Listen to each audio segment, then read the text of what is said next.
Serius, cuma sebenarnya malam ini pemantapan sama Bang Erik.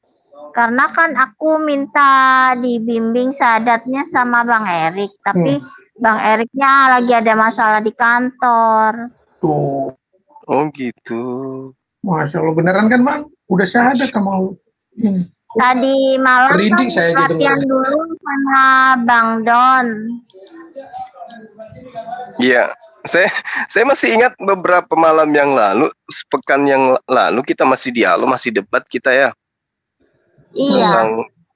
Tiba-tiba aja Mbak Indri sekarang sudah menjadi saudara saya. Sudah menjadi muslimah, Masya Allah. Saya jadi terharu, Mbak. Tadi malam itu banyak yang nangis. Iyalah, saya pun terharu kemarin dengarnya Mbak Indri. Yang kemarin kita masih terharu dengernya. Kemarin kita masih berdialog. Ya tiba-tiba hari ini udah menjadi muslimah, ya Allah. Bisa nggak Mbak Indri bersyahadat lagi deh? Iya sama Bang Juma, coba Mbak Indri. Bisa nggak biar sah, Indri? Asyhadu alla ilaha illallah. Tunggu dulu. Nggak usah diganggu, Dek. Biarin aja syahadatnya. Oke. Masya Allah. Ayo, Ukhti silakan. Asyhadu alla ilaha illallah wa asyhadu anna Muhammadar Rasulullah. Masya Allah. Masih ingat gak Mbak Indri, saya di sesi debat kemarin ada kondisi di mana saya manggilnya Ukhti. Ingat gak? Iya. Berarti itu sudah tanda-tanda ya, tanda-tanda bakal menjadi seorang muslimah. Kita lagi debat seru-serunya, tiba-tiba saya bukannya manggil Mbak atau saudari, tapi saya bilangnya Ukhti. Lidah saya itu selalu ingin mau bilang Ukhti. Alhamdulillah sekarang sudah menjadi Ukhti beneran. Masya Allah. Saya pingin tahu nih, ketika kita berdebat untuk pertama kali, ada nggak sesuatu penyampaian dari saya itu yang membuat Ukhti saya ini merasa bahwa itu adalah benar-benar esensi kebenaran yang saya sampaikan? Ada nggak poin-poin yang benar-benar menyentuh perasaan Ukhti pada masa itu? Kan baru dua pekan yang lalu, kan kemarin kita dialognya. Pernah juga sekali kita dialog bertiga, ada dari Saksi Yehova, kemudian Tritunggal, dan juga Muslim, bertiga kita kan waktu itu. Nah, kira-kira ada nggak yang sangat berkesan ketika berdebat dengan saya pertama kali? Iya, waktu itu ya Bang ya, saya undang ya Bang ya. Ya berkesannya ya. Kalau saya dengar Bang Zuma ini dialog sama Tritunggal atau yang lain Protestan gitu kan, saya dengarnya Bang Zuma agak sedikit tinggi suaranya gitu. Tapi ketika berdialog dengan saya, Bang Zuma bisa ini ya, mild temper ya, jadi jadi beda gitu, beda bahasanya, beda itu. Masya Allah. Terus kemudian poin-poin daripada muatan penyampaian itu ada nggak yang nyentuh gitu sampai menggiring keimanan Ukhti saya ini untuk betul-betul yakin bahwa Islam memang agama yang benar itu? Sedikit Bang, boleh nggak Bang? Saya sebagai saksinya Bang, karena waktu pas habis diskusi itu, demi Allah ini ada manusianya juga, saya nggak ada. Indri pun berkata, kok saya jadi beda ya waktu diskusi sama Bang Juma ya, terharu banget apa yang dikata-kata Bang Juma itu nggak ada ininya, nggak ada bohongnya, ternyata benar semua gitu loh. Terus ada yang berbeda dari Indri gitu, Indri merasa gimana ya, kayak dia menemukan yang benar gitu loh Bang. Dia curhat ke saya Bang setiap hari, makanya kalau saya sering ajak dia selalu masuk, nggak ada kata nggak masuk. Makanya dia sering-sering nanya, Bang Juma ada nggak? Bang Juma ada nggak? Gitu Bang beberapa hari ini. Boleh tanya orangnya. Masya Allah. Ya memang dari pertama ini apa dialog sama Bang Juma. Bang Tama juga sekali-kalinya itu panggil saya juga nggak tahu. Terus tiba-tiba waktu dialog bisa dialog dengan sangat manis gitu. Jadi ya yang selama ini kan yang saya lihat di grup lain, ada satu grup itu kan sepertinya menunjukkan apa ya, sesuatu yang yang menurut saya kurang baik lah. Jadi tidak bisa mempromosikan keislaman yang baik begitu. Tapi ketika saya bicara dengan Bang Suma ya saya diterima dengan baik, terima kasih banyak. Ya saya tahu penyebabnya karena sama-sama tauhid ya, walaupun SSC ini masih percaya Yesus menebus dosa itu, tapi sama-sama tauhid, makanya saya tahu nadanya berbeda. Iya, jadi kenapa hal itu saya lakukan? Karena saya ngerti kali bahwa apa yang menjadi pondasi keimanan umat Islam itu mendudukkan Yesus itu sebagai orang yang mulia, sebagai orang yang suci, kemudian sebagai orang yang datang kepada Bani Israel, mengajarkan kemudian kebenaran kepada Bani Israel agar kembali kepada hukum Tuhan. Itu poinnya. Sehingga saya tidak pernah menemukan ukhti kemudian menghina, menghujat, menistakan daripada baginda Rasulullah Muhammad SAW.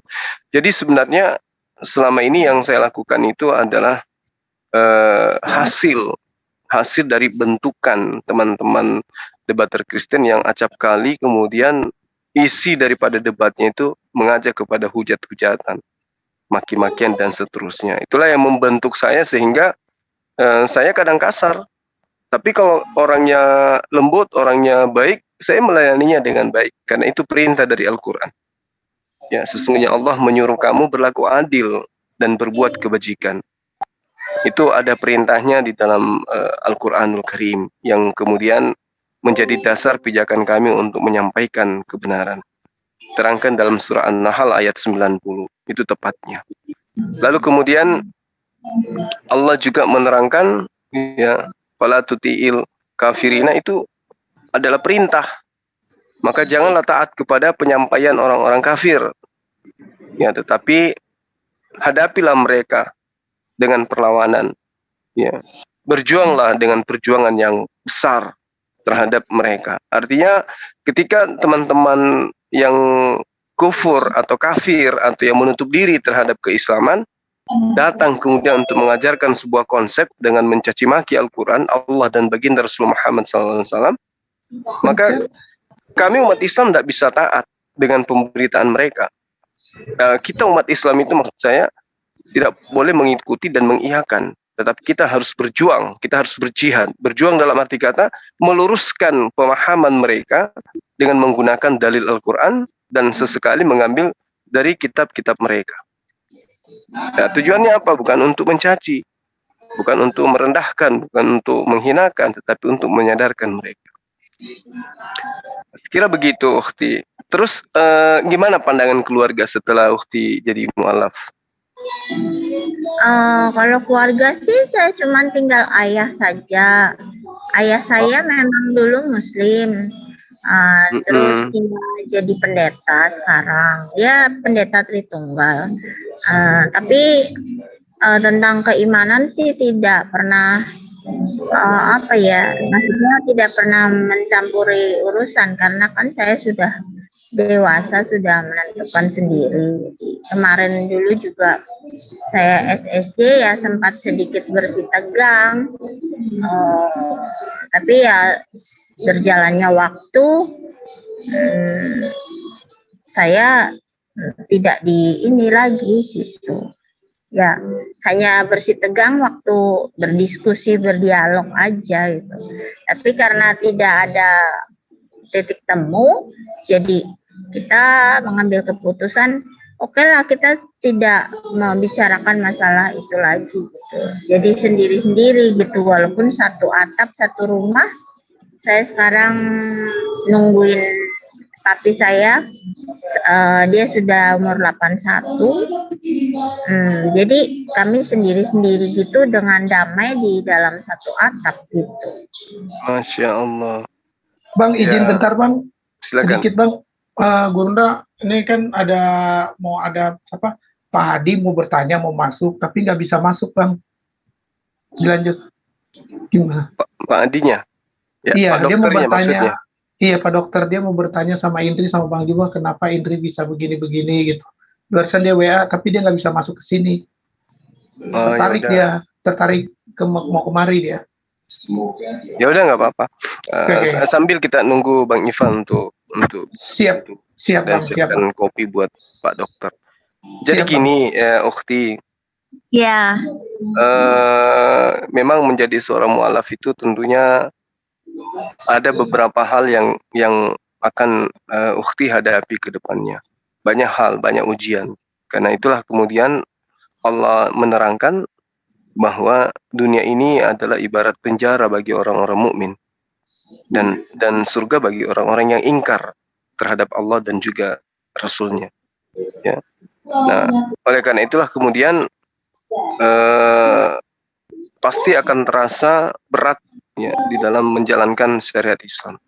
Tapi lama kelamaan nantinya akan merasa nyaman gitu. Saya masih ingat ini kejadian yang saya alami. Ada seorang pendeta bernama Yonatan ya. Itu saya diperkenalkan dengan teman saya, dia juga netizen saya. Saya awalnya tidak kenal dengan Pak Ustadz ini. Itu nelpon, saya lagi di kantin nelpon. Saya ditelepon, Bang Suma mohon maaf, saya ini Pak Yusuf, perkenalkan diri saya dari Polewali Mandar. Oh iya Pak, ada yang bisa saya bantu? Kata saya waktu itu ya kan. Saya lagi makan di kantin waktu itu, masih di kantor. Ini Bang Suma, ada teman saya, seorang pendeta. Sudah sering saya ngobrol, curhat, dan kami sering dengar nonton YouTube Bang Suma. Dia mau cerita sama Bang Suma langsung gitu. Oh udah, silakan Mbak, bilang. Silakan Pak. Jadi saya ceritalah sama pendeta itu. Dia katakan begini sama saya Pak Nathan. Bang Suma, selamat siang, kenalkan saya. Saya katakan, saya dengar Bapak seorang pendeta. Iya betul, saya seorang pendeta. Saya sudah lama, katanya sebelum kenal Bang Suma, YouTube-nya saya sudah pernah belajar Islam, kata dia. Hati saya sudah tersentuh ke sana Bang, kata dia. Cuman sekarang ini saya masih mikir seperti dulu. Ketika saya masuk Islam nanti, apa saya bisa menjalankan sholat 5 waktu, kata dia gitu kan. Karena berat sekali kata dia. Saya aja sekali seminggu kadang dapat undangan untuk kebaktian dari rumah ke rumah atau kelompok kayak semacam kebaktian gitu. Itu merasa berat. Nah ini 5 kali sehari, ini yang membuat saya berat Bang Suma, kata dia gitu. Saya katakan kalau iman yang berbicara dan cinta kepada Allah, maka tidak ada pekerjaan di atas muka bumi ini yang berat. Oh gitu ya. Saya jelaskan panjang lebar lah tentang ketaatan. Lalu kemudian dia tanya lagi, tapi kalau misalnya saya sudah bersyahadat Bang, bisa tidak saya sekali-sekali makan kerbau pendek, kata dia, makan babi gitu. Loh kok bisa gitu Pak? Islam kan melarang itu. Loh, iya tapi kayak mana, saya sudah ketagihan, tanpa itu saya nggak bisa hidup, kata dia. Wah nggak bisa Pak, nggak boleh. Itulah ujiannya. Memang babi itu makanan yang paling enak mungkin, makanya Allah melarang untuk kita memakannya, karena itu diuji siapa yang taat terhadap perintah akan melaksanakan seberat apapun perintah itu. Akhirnya waktu itu singkat cerita putus perbincangan. Saya udah lupa bapak ini. Tiba-tiba entah 4 bulan 3 bulan kemudian Pak Yusufnya nelpon lagi. Dia bilang, Pak Bang Suma masih ingat saya nggak? Yang mana ya Pak? Yang dulu yang pernah nelpon dengan seorang pendeta itu juga teman-teman saya. Jadi saya bilang waktu itu, oh iya ingat. Kenapa rupanya? Aduh Pak, pendetanya udah mualaf Pak, kata dia. Lagi-lagi kami lagi sama-sama ini, kata dia. Oh, alhamdulillah. Habis itu saya nelpon, waktu saya ngobrol sama dia sambil terisak-isak nangis. Apa yang dia katakan sama saya? Bang Suma, saya minta maaf Bang Suma. Sampai saya dengar suaranya itu gemeteran suaranya. Kenapa rupanya Pak? Maafkan saya, kata dia. Ternyata sholat 5 waktu itu bagi saya sekarang kurang. Seandainya bisa setiap detik saya sholat aja terus, kata dia. Saking enaknya sholat itu. Saking enaknya komunikasi dengan pencipta alam semesta ini. Sambil dia nangis. Saya bergurau waktu itu. Terus gimana Pak? Masalah babinya. Aduh Pak, jangan disebut. Jangan disebut. Kenapa rupanya? Dengar namanya saja saya sudah mau muntah. Sejak saya belajar, betul-betul belajar mengaji Quran sama Pak Ustaz Yusuf, kata dia, membayangkan itu aja aku sudah mau muntah. Padahal dulu saya sering tidur bareng malah sama dengan peliharaan saya. Nah itulah ukhti sekelumit pengalaman yang pernah saya alami. Artinya bahwa kenapalah kemudian baginda Rasulullah Muhammad SAW yang sudah dijamin oleh Allah jannah, surga, itu masih sholat malamnya itu sampai kakinya itu bengkak kayak orang kena penyakit beri-beri, bengkak sholat berdiri.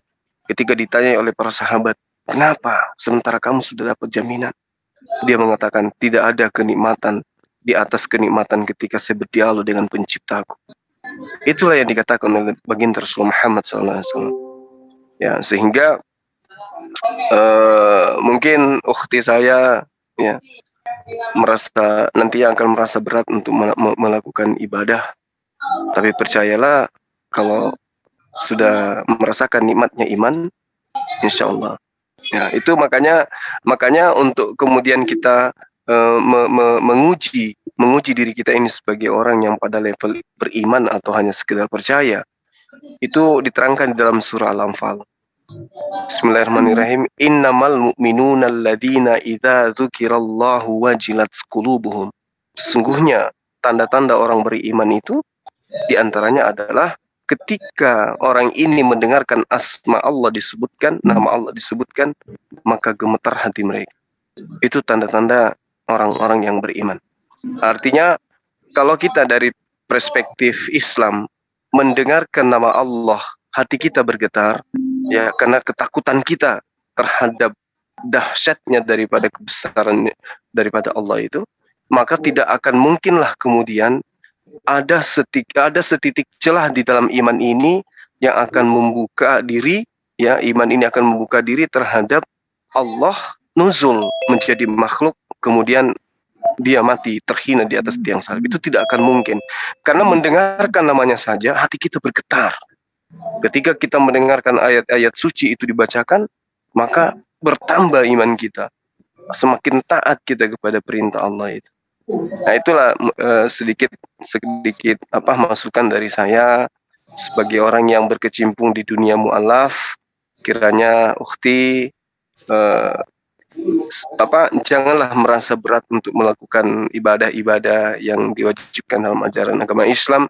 Kemudian hindari untuk membandingkan diri kita yang baru kemudian masuk menjadi Islam dan orang-orang yang terlebih dahulu meyakini Islam dalam segi ketaatan. Tapi cemburu wajar, cemburu melihat mereka yang taat itu wajar, karena perintahnya kita dianjurkan untuk berlomba-lomba di dalam melakukan kebaikan, baik terhadap pencipta maupun terhadap sesama manusia. Terlepas dia beda keyakinan, kita harus tetap berbuat baik terhadap saudara-saudara kita.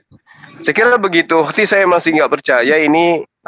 Ukhti saya yang baru-baru kemarin kita berdialog, kita berdebat, sekarang sudah menjadi seorang muslimah, masya Allah. Semoga istiqamah, ukhti. Amin, amin. Amin, amin ya Allah. Assalamualaikum warahmatullahi wabarakatuh. Waalaikumsalam warahmatullahi wabarakatuh. Iya. Ini ada tamu-tamu kita Kristen lagi menyimak Indri, bagaimana bisa dapat hidayah gitu loh Bang. Oh iya.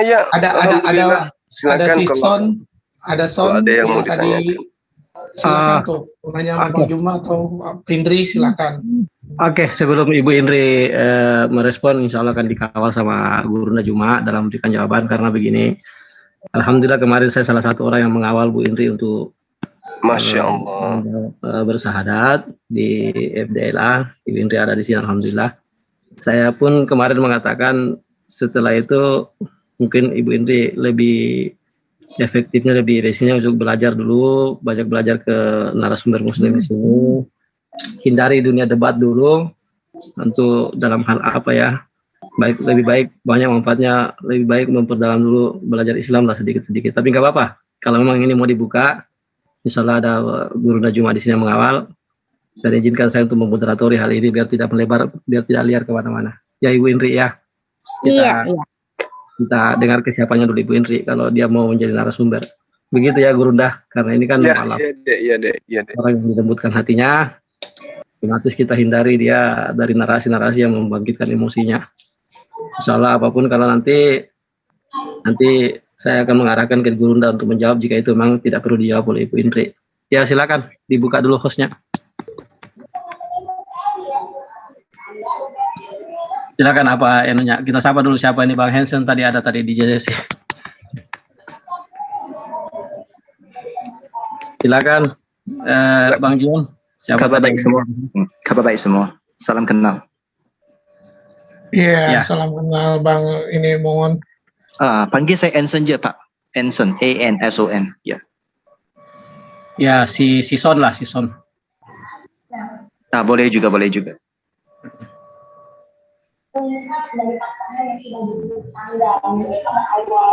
Iya. Mungkin Gurunda dulu yang mungkin mengawal apa yang mau diarahkan ke Ibu Indri atau apa yang mau disampaikan ke Ibu Indri dulu. Mungkin ada yang perlu nasihat-nasihat lebih dalam lagi. Karena beliau ini masih sangat perlu arahan. Nah, alhamdulillah dia sudah orang yang dilembutkan hatinya. Silakan dulu Gurunda sebelum kita lanjut. Baik. Jadi saya melihat dari sudut pandang pengalaman saya di lapangan mendampingi mu'alaf ya.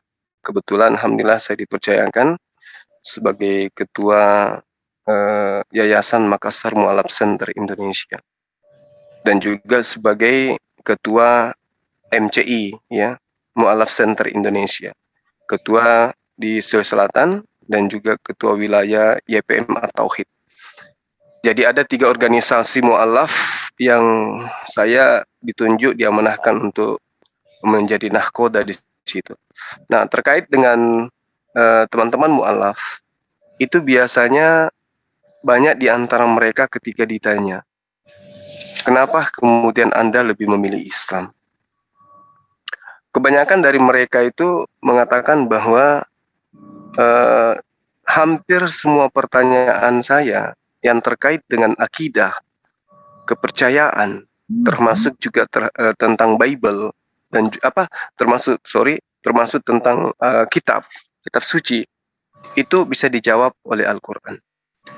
Nah, kemudian yang kedua adalah mereka banyak dikecewakan di tempat keyakinan mereka sebelumnya, di mana mereka tidak terpuaskan ketika mereka bertanya hal-hal yang sangat prinsip di dalam kepribadiannya dia ingin mengetahui tentang Tuhan. Dan yang ketiga, tidak masuk akalnya konsep ketuhanan yang kemudian diajarkan terhadap keyakinannya sebelum menjadi seorang muslim. Nah, itu ada 3 poin yang kemudian hampir seluruh mu'alaf yang saya temui itu mengatakan hal seperti itu.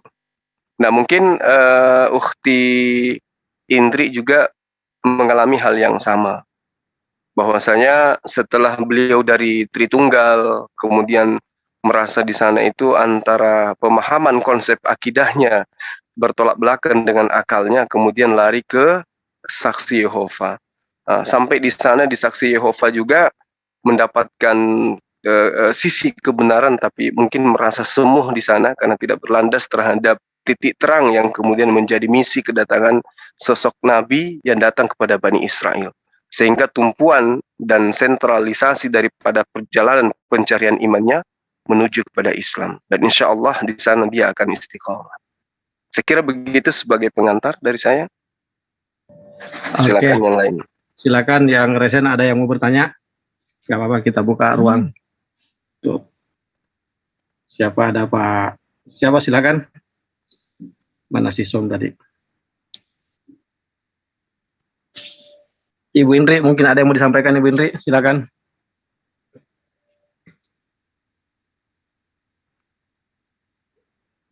Teman-teman Kristen mungkin ada hal yang ingin dibicarakan.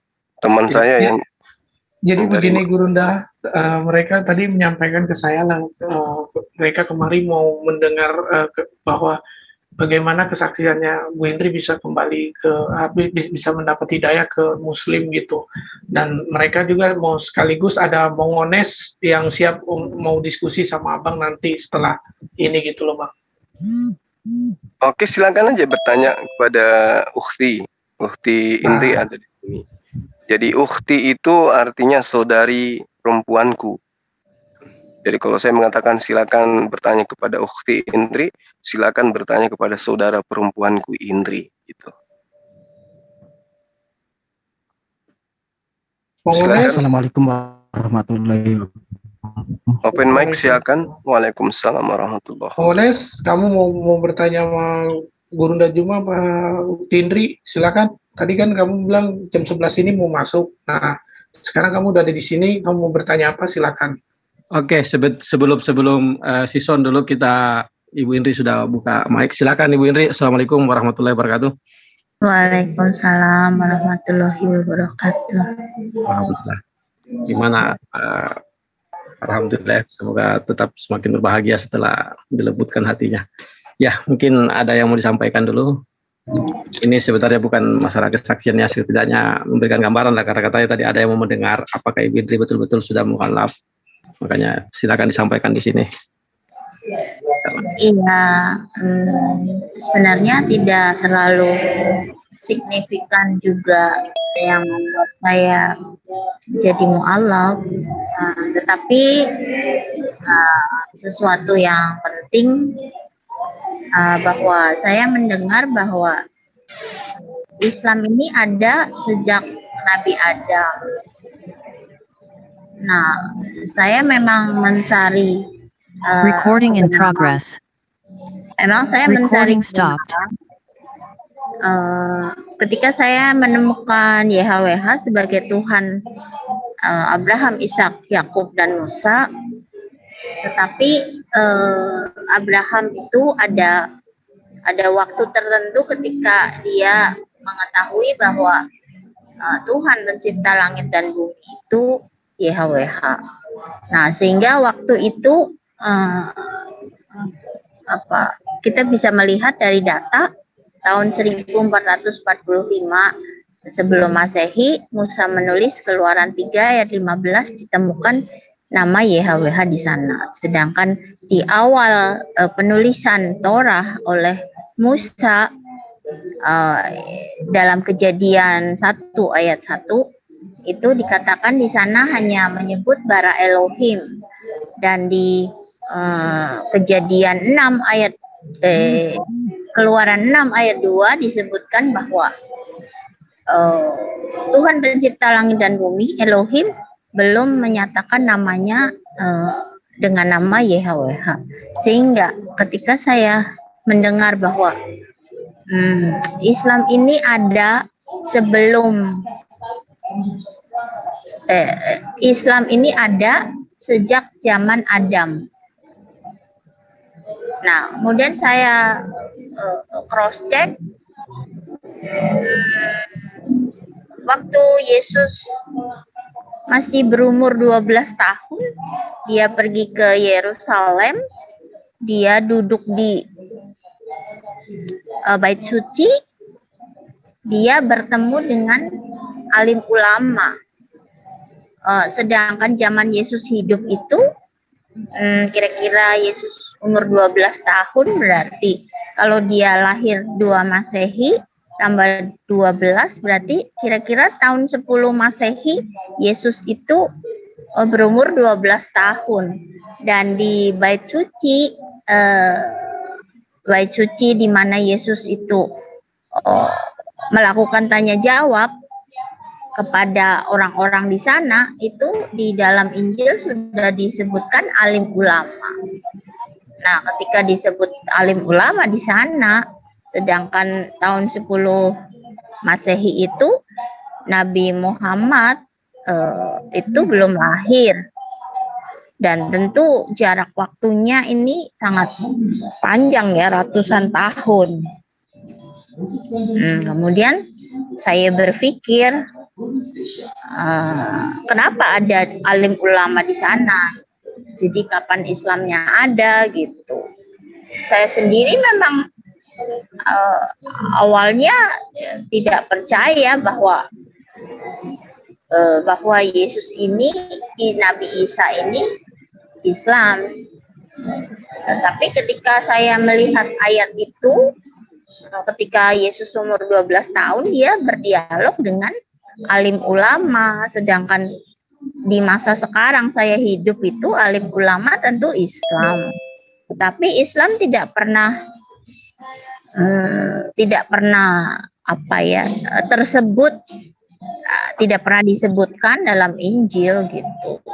Nah, di dalam Torah pun kan Islam tidak pernah disebutkan. Tetapi dalam perjalanan dialog saya, diskusi dengan teman-teman Muslim, mereka ada yang mengatakan bahwa Islam ada ini sejak zaman Adam.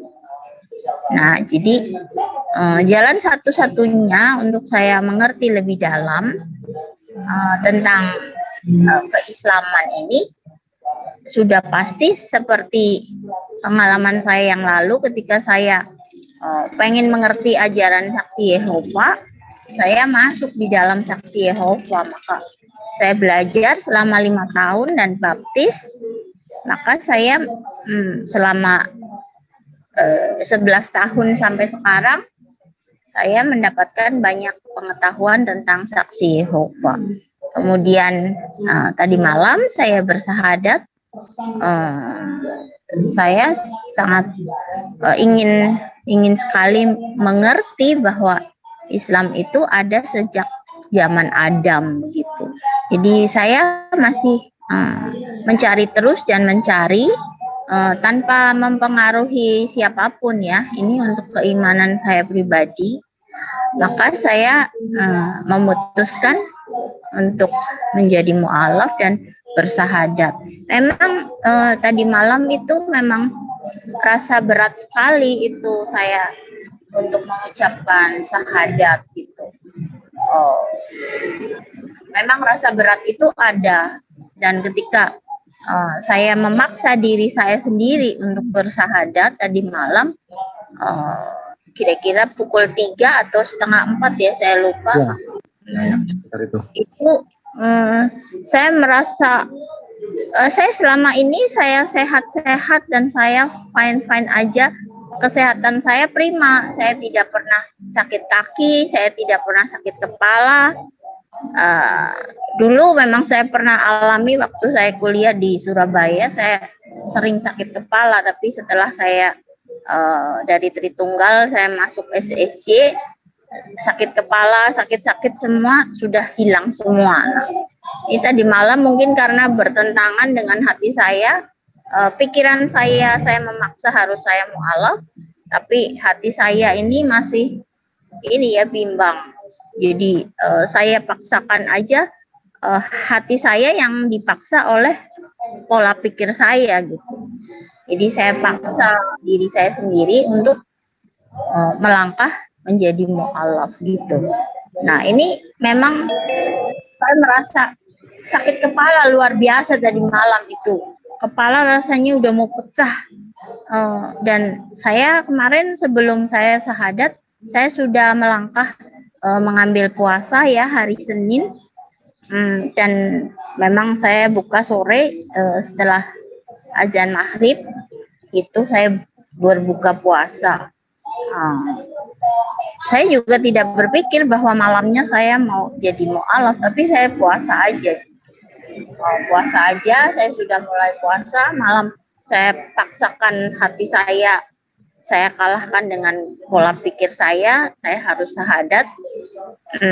Maka terjadilah syahadat tadi malam. Saya merasa sakit kepala dan rasanya saya ada sesuatu yang mau keluar dari perut saya merasa mual sekali. luar biasa itu tantangan saya tadi malam. Tapi sampai saya mau sahur, saya sudah taruh nasi di piring, sudah ada sayur, sudah ada ikan lele. Sebenarnya masakannya enak, tapi berhubung kondisi kesehatan saya tadi malam benar-benar tidak memungkinkan untuk saya makan, akhirnya saya paksa-paksa untuk sahur juga, cuman 1 sendok yang masuk.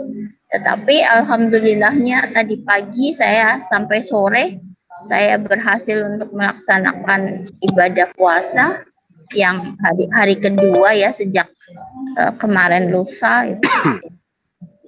Saya tadi puasa lagi. Jadi saya memang ingin mendalami Islam untuk mengetahui bahwa Islam memang ada sejak zaman Adam. Jadi seperti itu, saya kalau ingin tahu sesuatu pasti saya kejar sampai saya dapat. Jadi begitu Bang Moto ya, kalau nggak salah namanya ya, maaf kalau salah. Awi. Sedikit Bang, tolong ditanggapin Bang Juma. Sebentar, Gurunda, ya masalah Bu ini Juliana bilang katanya. Sebentar, saya paham itu Bang Jo, saya paham. Iya, saya ngerti. Begini, memang kemarin malam ya, yang kami mengawal Ibu Indri bersahadat memang agak alot, tapi alhamdulillah dilembutkan hatinya. Tadi ada pernyataan Ibu Indri yang disalahpahami di live chat ini. Ada katanya kata terpaksa, tolong diulangi karena kan kemarin saya salah satu orang yang bertanya ke Ibu Indri, menyerahkan sepenuhnya ke Ibu Indri, jika ingin bersahadat kembalikan ke Ibu Indri, dan waktu itu Ibu Indri mengatakan iya saya siap. Nah, tolong diulangi di sini apakah ada keterpaksaan saat itu Ibu Indri, karena ada yang menyalahpahami tadi di live chat ini katanya terpaksa bersahadat. Tolong kita mau dengarkan kembali pernyataan itu. Dan tadi Ibu Indri mengatakan alhamdulillah dia sehat-sehat saja. Jadi yang mengatakan Ibu Indri sakit setelah mualaf ya, itu terbantahkan ya. Karena Ibu Indri tadi mengatakan sehat, alhamdulillah setelah dia mualaf sehat. Tolong coba ditegaskan lagi Ibu Indri mengenai kata terpaksa. Memang tadi malam memang seketika ketika saya akan bersahadat memang agak sedikit merasa sakit kepala, terus ada rasa mual yang luar biasa. Tapi tantangan itu saya tidak hiraukan gitu, jadi saya terus maju terus. Bahkan tadi pagi ketika saya off dari Zoom FDLA, saya mau ngambil makan sahur, hanya masuk 1 sendok, tetapi tetap saya teruskan sampai tadi sore saya buka puasa. Saya pikir sih tadi malam, waduh ini besok saya pingsan ini, soalnya saya sahur cuma 1 sendok aja sama minum air putih sudah itu. Tapi ternyata tadi sudah berhasil sampai sore. Bahkan tadi siang saya sudah belajar sholat duhur, sholat asar dan maghrib. Dan hari ini sih saya belum bisa sholat tarawih, belum siap. Nah, saya siap besok melakukan sholat tarawih bersama teman di sini, tetangga, dia wanita, saya minta untuk membimbing saya karena saya pemula gitu. Jadi tadi saya sudah belajar sholat tapi makmun aja gitu, jadi saya cuma dikasih tahu sedikit-sedikit, saya ikuti gerakan aja ya. Tapi saya mengerti bahwa setiap kali sholat diajarkan untuk meminta ampun kepada Tuhan. Ya Allah Subhanahu wa Ta'ala, meminta ampun setiap kali kita sholat. Jadi dari situ juga saya mendapatkan sesuatu yang positif. Ternyata setiap kali sholat, di akhir sholat itu selalu Ya Allah, berikan saya ampunan atas segala kesalahan dan dosa yang sudah saya lakukan. Jadi itu juga bisa menyentuh hati saya dan saya merasa terharu karena saya memang cinta sekali kepada Tuhan pencipta langit dan bumi. Nah, terkait dengan nama itu memang saya mengerti Tuhannya bangsa Israel adalah YHWH. Tuhan dari umat Muslim itu dari diperkenalkan dari Arab itu Allah Subhanahu wa Ta'ala.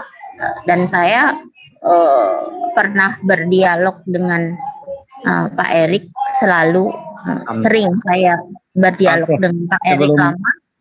Dia mengatakan bahwa ini Allah Subhanahu wa Ta'ala memang tidak ada dalam Torah, berdiri sendiri. Jadi saya berpikir simpel aja. Sekarang orang Arab menyebut Allah Subhanahu wa Ta'ala. Orang Israel menyebut YHWH. So it's okay. Pilihan ada di tangan saya. Saya mau pilih YHWH atau mau pilih nama Allah Subhanahu wa Ta'ala. It's no problem gitu. Jadi sehingga tadi malam terjadilah syahadat yang saya lakukan. Begitu Bang Ali. Ya, Masya Allah. Berarti sekali lagi saya ulangi, nggak ada unsur keterpaksaan Bu ya dari kami tadi malam itu. Nggak ada. Nah, itu ya Ibu Julian sudah terjawab. Beliau bersyahadat tidak ada unsur keterpaksaan. Dan Assalamualaikum Bang Erik, orang yang paling saya cari-cari tadi malam. Karena Waalaikumsalam. Karena hal yang termasuk salah satu yang membuat alot menunggu untuk bersyahadat salah satunya Bang Erik. Ini sudah ada Bang Erik Bu. Sesuai dengan janji saya juga akan menghadirkan Bang Erik. Apakah tadi malam kan sudah bersyahadat dan katanya ingin mengulangi lagi syahadatnya di hadapan Bang Erik, karena Bang Erik lah yang banyak berdiskusi dengan Ibu Indri. Bang Erik lah yang memberikan pandangan-pandangan yang pernah katanya berdiskusi dari jam 7 pagi sampai 10 malam tentang ini. Silakan Ibu Indri, apa yang mau disampaikan ke Bang Erik, atau mungkin Bang Erik sampaikan ke Bu Indri. Alhamdulillah tadi malam sekitar jam 3 Indonesia Barat kalau saya bersyahadat. Iya. Saya cuma ngomong sedikit nih Bu Indri dan teman-teman Muslim. Hidayah itu kan bisa datang lewat ilmu pengetahuan, bisa datang lewat manusia melalui diskusi. Ya mungkin ini melalui diskusi nih Bu Indri, tapi saya tekankan ke Bu Indri, lihatlah agama Islam itu jangan lihat dari sayanya, tetapi kebenarannya. Itu inti satu Bu Indri. Terus saya sangat berterima kasih, sangat bersyukur. Syukurnya itu kepada Allah bahwa telah dibukakan ya mata hati atau telah dibukanya apa namanya? Gimana? Silakan lanjut. Ya telah dibukakan pikiran Mbak Indri untuk melihat bahwa Islam ini memang agama yang benar, itu satu. Dan saya ucapkan selamat Bu Indri di dalam Islam, pemahaman Islam nih Bu Indri ya. Ibu Indri itu sekarang tuh seperti bayi. Kalau memang bersyahadatnya karena Allah gitu.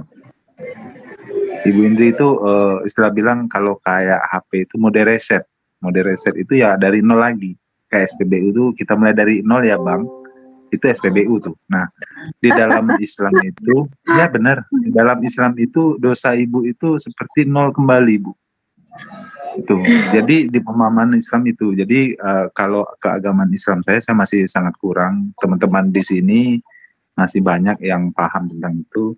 Yang jelas perdalami ilmu agama itu saya hanya mensupport dari belakang. Apabila ibu mau mempertanyakan sesuatu tentang Islam, selagi saya mampu, saya akan jawab. Itu aja Bang Ali. Oh iya, Alhamdulillah. Insya Allah kalau soal itu tadi juga Guru Najuma sudah memberikan penawaran, karena memang kita ketahui Gurunda adalah ketua Mualaf Center Indonesia ya. Guru Najuma, apapun itu Bu Indri, sangat banyak insya Allah. Selain Bang Erik, narasumber Muslim yang lain, dan ini langsung ketua Geraha Mualaf Indonesia langsung yang akan siap untuk memandu Ibu Indri mengawal apapun yang ingin ditanyakan. Sesuai janji saya tadi malam menghadirkan Bang Erik, karena saya tadi malam telepon terus Bang Erik, sudah terpenuhi janji saya Bu ya. untuk menghadirkan Ya. Bang Erik kali ini. Iya, sebenarnya tadi malam itu kan saya berkata, sebenarnya untuk menuntun syahadat saya minta Pak Eriknya yang menuntun, tetapi teman-teman di FDL akan bilang, katanya tadi malam latihan. Nah, hari ini memang kan janji untuk pemantapan. Jadi Oke, silakan. Bang Erik yang mengucapkan Silakan. ini syahadat, saya mengikuti dari belakang begitu. Silakan, Bang Erik. Dengan rasa hormat Ibu menunjuk saya sebagai yang mengucapkan syahadat, ada baiknya Bu, maaf ini saya minta maaf. Saya akan coba serahkan ke gurunda kami, Ustadz Zuma. Begini Bang Erik, Mas, potong. Ya. Tadi malam yang menuntun beliau itu saya juga moderatorin, yang menuntun adalah guru kita Gus Romli. Itu Iya. Karena gini loh Bang Awi. Instruksi dulu. Ya Bang. Sahabatku tadi udah saya. Oh udah, alhamdulillah. Iya, udah. Silakan Bang Erik lagi. Tadi Ya, malam sekarang antum yang ya kita biar lebih dekat. Bang Erik, kita penuhi Ya nazarnya. udahlah, kita coba ulang ya. Tetapi maaf Bu Indri, ini jangan dijadikan mainan ya. Bagi kami Ya. umat Islam ini sebagai keseriusan untuk memeluk Islam. Ya. Jangan ketawa Bang Awi, ntar kayak malam kemarin asyhadu. itu di ISD. Silakan. Tadi malam saya kok yang memulai dengan Ibu Indri itu. Saya ini gini Bang Awi dan Ustadz Zuma, tentang keislaman saya memang masih rendah ya, masih banyak butuh belajar. Jikalau ada kesalahan tentang penyebutan, mohon diluruskan nanti. Ini sekali lagi untuk menganukan nazarnya Ibu Indri. Oh iya. Silakan. Bu Indri, dengan menyebut nama Allah yang Maha Pengasih lagi Maha Penyayang. Arabnya dong, bismillahnya. A'udzubillahi minasyaitonirrajim. Bismillahirrahmanirrahim. Kan Ibu Indri. Sudah siap Bu Indri? Silakan Bu Indri. Ya, sebentar. Mohon maaf nih. TV-nya bapak saya nih, saya kecilkan dulu. Dilempar keluar aja Bu. Ya nanti ganti ke TV baru, nanti aman lah itu. Kenapa? Enggak. Silakan Bang Erik, dimulai. Sudah siap Bu Indri? Mohon maaf ya, siap. Ya, kalau memang sudah siap, saya coba dulu Bu ya, nanti Ibu ngikutin saya, tapi nanti bentar ya. Auzubillahiminasyaitonirrajim. Bismillahirrahmanirrahim. Alhamdulillahirabbil alamin. Arrahmanirrahim. Maliki yaumiddin. Iyyaka na'budu wa iyyaka nasta'in. Ihdinas siratal mustaqim. Siratal ladzina an'amta 'alaihim ghairil maghdubi 'alaihim waladdallin. Amin. Mohon diikuti Bu Indri ya. Ini nazar kita. Asyhadu alla ilaha illallah wa asyhadu anna Muhammadan abduhu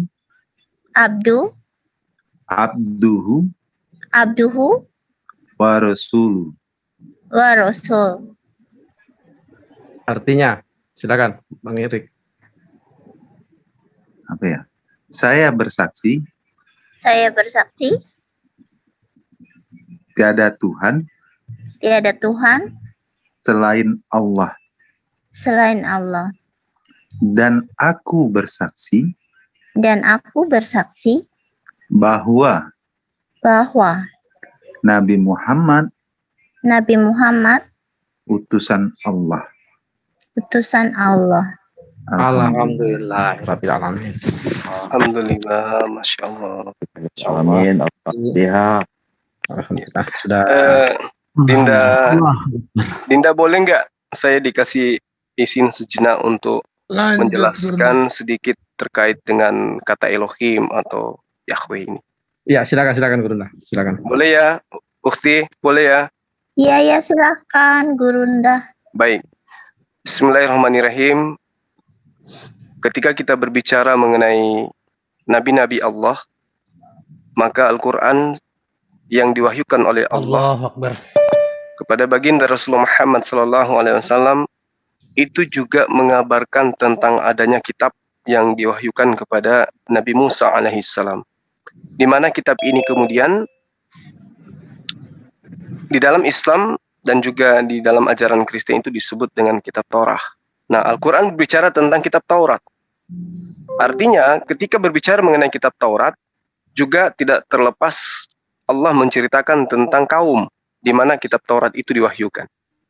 Bismillahirrahmanirrahim. Wala talbisul haqqa bil batil wa taqtumul haqqa wa antum ta'lamun. Jadi Allah menerangkan bahwa orang-orang terdahulu yang diberi kitab oleh Allah itu mencampur adukkan antara kebenaran yang hak dengan kebatilan. Mereka mencampur adukan antara firman Tuhan dengan yang bukan firman Tuhan. Lalu kemudian di antara mereka juga oleh Allah diterangkan bahwa sebagian dari mereka itu menyembunyikan daripada apa yang menjadi ketetapan Tuhan kepada Bani Israel. Nah, sekarang kita uji yang ukhti katakan tadi bahwa di dalam ajaran agama Islam Allah itu menyebut dirinya, Tuhan menyebut namanya dengan Allah, sementara di dalam ajaran perjanjian lama Tuhan menyebut namanya dengan Yod-Heh-Vav-He. Kita uji ini. Di dalam Kejadian 17, ya, saya katakan dalam Kejadian 17, Allah menerangkan seperti apa yang kemudian diimani oleh teman-teman Kristen dalam kitab Kejadian milik sahabat Kristen. Milik sahabat Kristen, mereka mengimani adanya kitab perjanjian lama. Nah, di sini di dalam Kejadian 17 nomor 7 diterangkan, aku akan mengadakan perjanjian antara aku dan engkau serta keturunanmu. Jadi Allah sedang membuat perjanjian dengan Abraham yang kemudian diimani umat Islam dengan sebutan nama Ibrahim. Jadi bukan baginda Rasulullah Muhammad SAW yang kemudian membuat perjanjian, tetapi Tuhan. Aku akan mengadakan perjanjian antara aku dan engkau serta keturunanmu secara turun-temurun. Apa perjanjian itu? Yaitu supaya aku ini adalah Yod-Heh-Vav-He, supaya aku menjadi Tuhanmu dan Tuhan keturunanmu. Yang membuat ikrar, yang membuat perjanjian itu adalah Hasem. Yang membuat perjanjian itu adalah Yod-Heh-Vav-He. Perjanjian ini bukan perjanjian sementara, tapi di data itu Tuhan mengatakan, dan ini adalah menjadi perjanjian yang kekal. Jadi sebenci apapun kemudian orang terhadap Islam, mereka tidak akan pernah bisa merubah perjanjian kekal Allah, bahwa Allah menginginkan keturunan Abraham menjadi sembahan. Ya, Allah menginginkan keturunan Abraham ya menjadikan Allah sebagai sembahannya. Jadi kalau ada umat Islam sekarang menyembah, dikatakan dia tidak menyembah kepada Allah, berarti mereka mengingkari perjanjian Allah.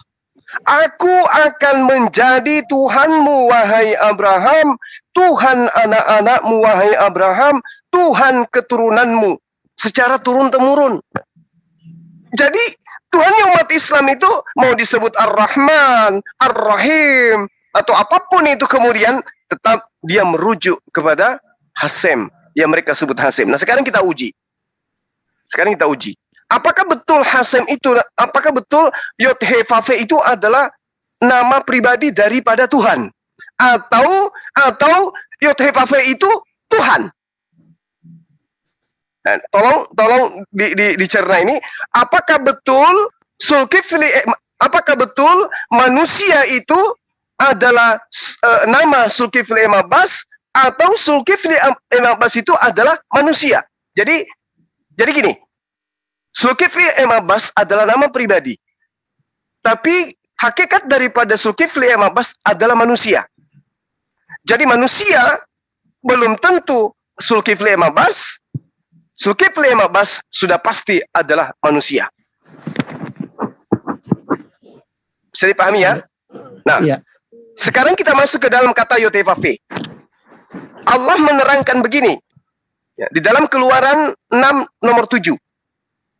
Kalau kita uji ya, kita uji menggunakan original teks, apakah betul Yod-Heh-Vav-He itu nama pribadi Tuhan, atau Yod-Heh-Vav-He itu maknanya adalah Tuhan. Jadi beda nama pribadi Tuhan dengan makna Tuhan. Kalau Tuhan itu kan universal, artinya Tuhan, makhluk ini terbagi, ada manusia, ada hewan, ada tumbuhan. Nah, ada tumbuhan, ada hewan, ada manusia, ada malaikat, ada iblis, ada jin, ada Tuhan. Nah, itu komponen-komponen ini yang harus dikenal. Ternyata kemudian esensi pencipta langit dan bumi disebut Tuhan. Di dalam bahasa Inggrisnya God. Di dalam bahasa Arab Rabb. Di dalam bahasa Ibrani Eloh atau Yod-Heh-Vav-He itu sendiri atau Adonai. Jadi Yod-Heh-Vav-He itu bukan nama pribadi, tapi Yod-Heh-Vav-He itu artinya adalah Tuhan. Saya buktikan menggunakan dalil. Jadi bukan asumsi belaka, kita gunakan dalil. Di dalam Keluaran 6 nomor 3. Tolong didengarkan baik-baik. Aku telah menampakkan diri kepada Abraham, kepada Ishak, kepada Yakub sebagai Allah yang Maha Kuasa. Sebagai Tuhan yang Maha Kuasa, maksudnya. Tetapi dengan namaku Tuhan, aku belum menyatakan diri. Nah, coba kita lihat, ya teman-teman. Di situ Tuhan mengatakan, tetapi dengan namaku Tuhan, aku belum menyatakan diri. Ini dia mengatakan dengan namaku Tuhan. Jadi di sini menurut pengakuan Tuhan, dia sudah pernah menampakkan diri kepada Abraham, tapi tentang namanya Tuhan, Tuhan sendiri belum pernah menyatakan itu kepada Abraham. Nah, sekarang kita lihat original teksnya. Apa original teks kata Tuhan di dalam Keluaran 6 nomor 3? Setelah kita cross check sahabat-sahabat yang dimuliakan oleh Allah, ternyata Keluaran 6 nomor 3, kata Tuhan itu original teksnya adalah Yod-Heh-Vav-He. Osaimi akan tetapi namaku Yod-Heh-Vav-He. Apa tadi terjemahannya di Indonesia? Tuhan. Lo nudati lahem. Aku tidak perkenalkan kepada dia. Dia siapa? Abraham. Jadi kata Yod-Heh-Vav-He.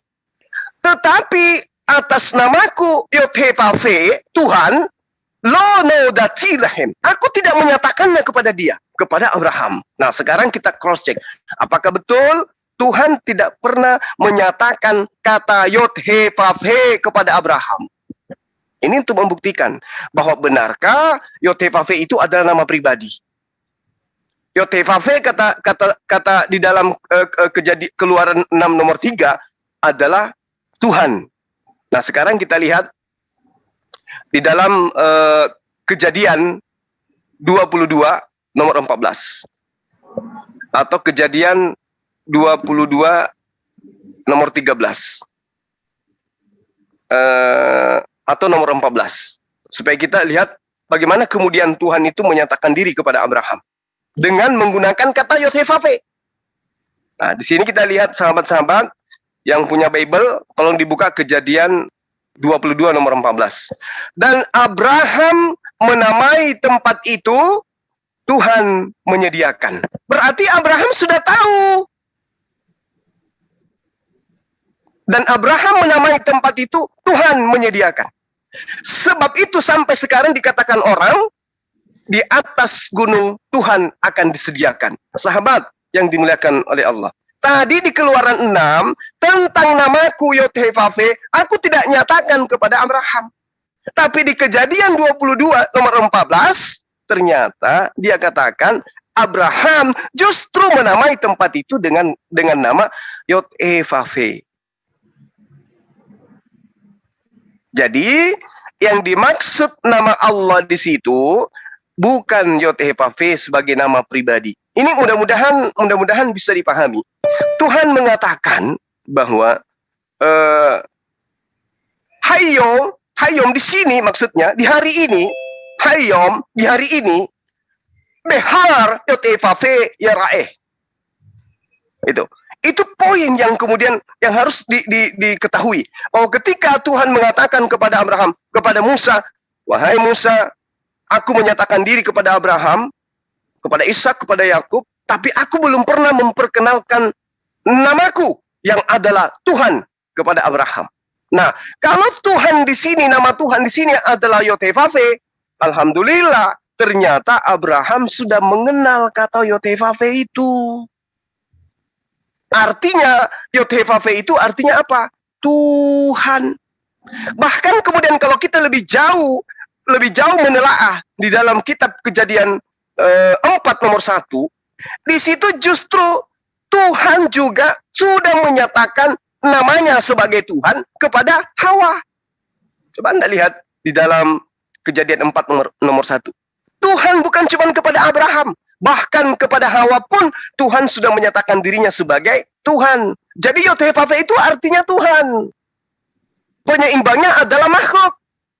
Bahwa di balik keberadaan alam semesta ini ada esensi pencipta yang disebut Tuhan.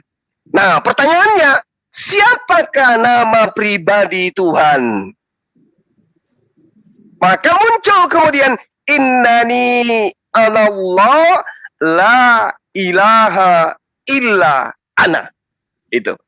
Nah, kemudian ketika dikatakan nama pribadinya Tuhannya Bani Israel itu adalah Yotefafe, berarti sama kita mengatakan nama pribadi Tuhannya Bani Israel itu adalah Tuhan. Aneh nggak kedengarannya? Aneh. Terus kenapa ada yang mengatakan jangan kau menyebut nama Tuhanmu dengan sembarangan? Ya memang nggak boleh. Jangan kau menyebut nama Tuhanmu dengan sembarangan. Bukan berarti bahwa Yotefafe itu nama Tuhan. Bukan. Maksudnya, jangan kau sebut nama Tuhanmu dalam kurung Yotefafe dengan sembarangan. Jangan kau menyebut nama Tuhan dengan sembarangan nama. Tapi sebutlah nama Tuhanmu dengan nama yang sesungguhnya. Nah, kemudian kembali kepada pernyataan-pernyataan yang mengatakan bahwa Allah itu bukan nama Tuhan. Tapi Allah itu adalah nama umum. General name. Nah, bukan proper name. Coba kita telaah. Mereka kemudian, Lembaga Kitab Indonesia menerjemahkan kemudian kata Elohim dengan terjemahan Allah. Kesalahan yang sangat fatal. Gak nyambung. Kata Elohim dalam bahasa Ibrani diterjemahkan ke dalam dengan apa? Disetarakan dengan kata Allah. Gak nyambung di situ.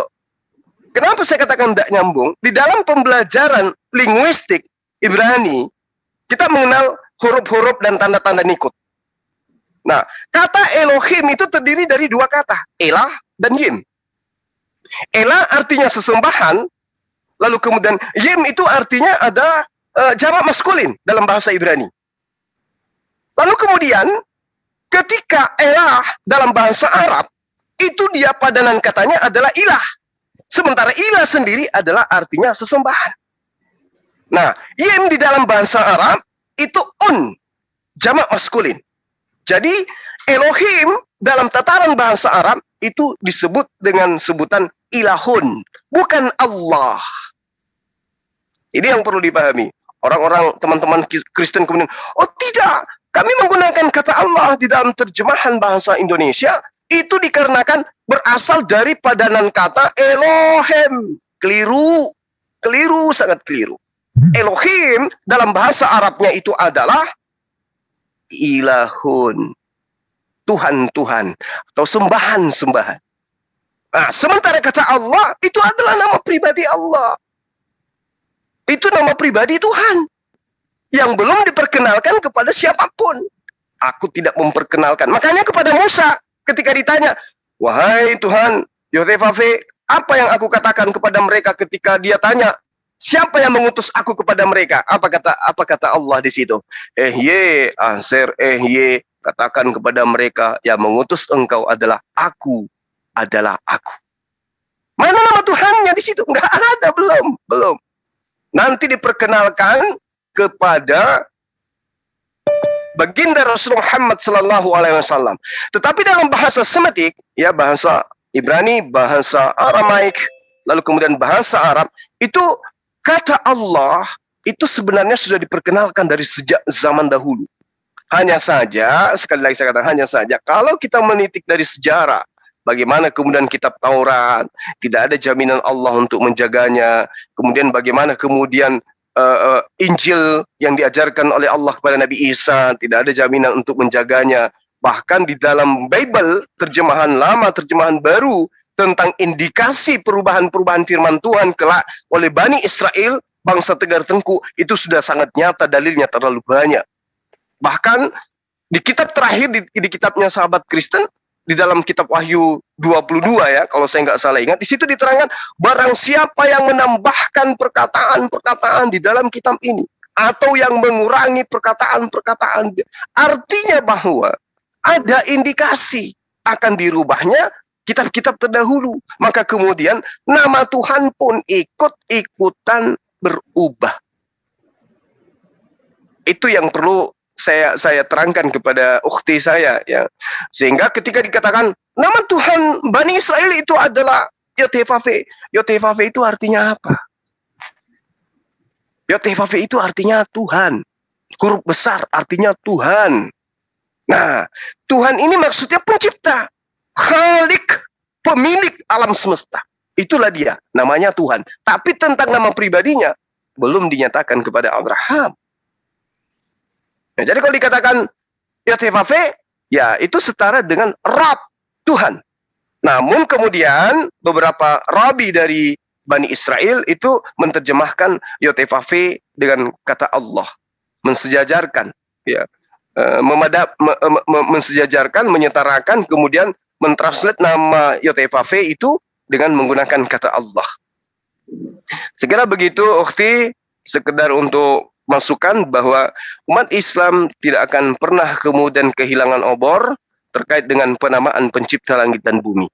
Dialah Allah, Tuhan semesta alam. Nah, sekarang kita pejamkan mata. Kita menyebut nama Allah. Ya Allah, Rabbus samawati wal ardh. Tuhan pencipta langit dan bumi akan mendengarkan, akan melihat. Karena Allah itu maha mendengar, lagi maha melihat. Ya Rabb, khalaqas samawati wal ardh, yang menciptakan langit dan bumi. Maka dia akan melihat dan mendengarkan. Tapi sekarang kalau kita menyeru, Yesus, pencipta langit dan bumi, nyambung nggak? Nggak nyambung. Nggak nyambung. Nah itu kesalahannya di situ, kefatalannya di situ. Tapi ketika kita menyeru Allah atau Ar-Rahman, Ar-Rahim, wahai engkau esensi, hakikat yang maha pemurah lagi maha penyayang, pencipta langit dan bumi. Alhamdulillahi Rabbil Alamin. Segala puji bagi engkau, pencipta langit dan bumi. Kira-kira pencipta langit dan bumi mendengar, merasa terpanggil enggak? Merasa. Ketika umat Islam menyeru dengan sebutan itu, pencipta langit dan bumi ini merasa terpanggil enggak? Merasa. Alhamdulillahi Rabbil Alamin. Ar-Rahmanir-Rahim, Maliki Yaumiddin, Iyyaka na'budu wa iyyaka nasta'in. Wahai engkau pencipta langit dan bumi, Tuhan seluruh semesta alam, yang maha pemurah lagi maha penyayang, yang menguasai hari pembalasan, yang merajai seluruh manusia. Merasa enggak pencipta langit dan bumi kita ini? Merasa. Tapi coba kalau yang dipanggil itu, Yesus, pencipta langit dan bumi, engkaulah raja di atas segala raja. Merasa nggak pencipta langit dan bumi? Tidak, karena yang dipanggil anak manusia, anaknya Maria. Itu poin sederhananya. Makanya kemudian banyak orang yang meninggalkan ajaran yang lama menuju kepada ajarannya Yesus, yaitu Islam. Shalom alaikum, kata Yesus. Damai sejahtera, Islam aku tinggalkan untukmu. Itu poin yang mungkin saya bisa sampaikan, termasuk dalil, mungkin pendalamannya secara kritis, secara mendalam nanti bisa kita dengan berjalannya waktu kita akan dalami sedemikian rupa sehingga kita paham betul bahwa pencipta langit dan bumi itu cuma satu dan dia tidak pernah menjadi makhluk, tetapi selamanya dia adalah Yod He Vav He. Selamanya dia adalah Tuhan pencipta alam semesta. Demikian.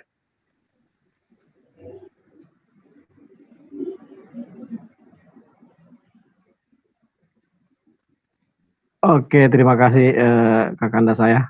Sangat terang dan jelas apa yang disampaikan tadi. Mungkin Ibu Indri ada yang mau disampaikan, mau diinikan dengan Gurunda, sekedar diskusi, tambah menggali kebenaran. Insya Allah Islam apa yang disampaikan Gurunda itu bukanlah suatu pembenaran, tapi betul-betul menggali kebenaran. Selama berdiskusi dalam diskusi Muslim-Muslim itu bisa kita lihat, apalagi Gurunda ini selalu menyampaikan narasi-narasi untuk menggali kebenaran, bukanlah menyampaikan pembenaran, apalagi memaksakan pembenaran ya. Sebenarnya itu yang perlu dipahami dalam dunia diskusi, dalam dunia apa-apa yang disampaikan sebaiknya kita terus mengacu kepada kebenaran, mengacu dan terus menggali kebenaran, bukan memaksakan pembenaran. Dan yang disampaikan Gurunda tadi, kalau memang ada yang ingin ditanyakan Bu Indri demi menggali kebenaran, ya silakan, kita sama-sama belajar di sini. Iya, terima kasih Bang Awi. Ya, terima kasih Gurunda, Bang semua. Iya. Saya hanya sekedar menambahkan saja. Iya, jadi memang ada rasa penasaran saya tentang ada seseorang yang, ya banyak orang ya, ada juga yang khusus menelpon dari Kalimantan dengan biaya yang begitu mahal hanya untuk menerangkan kepada saya tentang banyak ayat kontradiksi di dalam Perjanjian Lama, tentang jumlah-jumlah pasukan berkuda atau pasukan berjalan kaki, terus dia juga mengatakan bahwa Islam ada sejak zaman Adam. Jadi saya sekarang sudah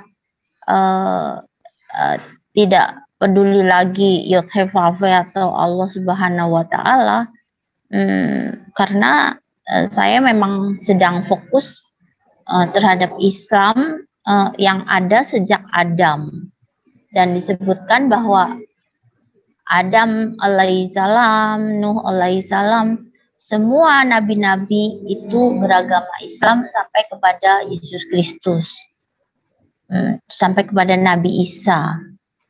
Nah, sedangkan kita ketahui bersama bahwa adanya Islam ini